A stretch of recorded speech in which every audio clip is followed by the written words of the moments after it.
Bumuo na bagong Human Rights Special Committee si Pangulong Bongbong Marcos pero giit ng ilang grupo hindi na raw ito kailangan. Nasa frontline ng balitang yan si Reynal Pawi.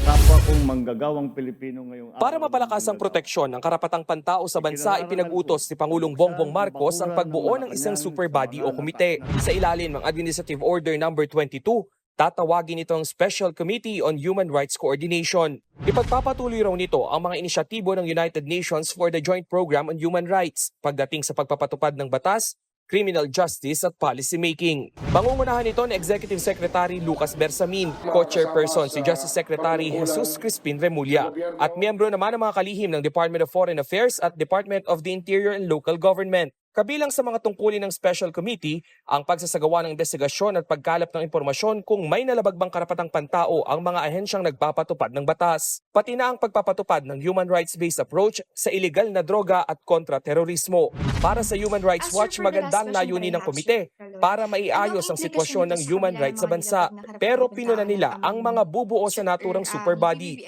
Walang kinalaman ang United Nations, walang partisipasyon dito ang CHR. So medyo nakababahala yon. May iba sa kanila dito ay mga ahensya din na may kinalaman din sa pag-atake sa mga human rights defenders.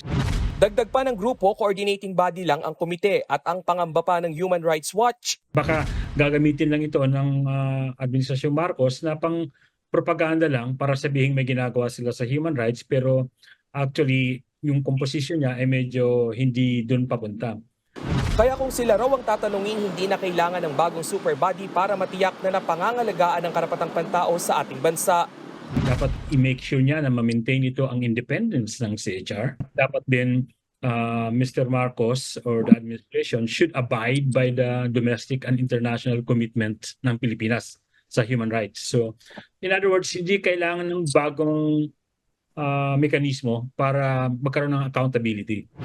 Hindi naman nakikita ng grupo na may kinalaman ito sa posibleng muling pagsali ng Pilipinas sa International Criminal Court o ICC.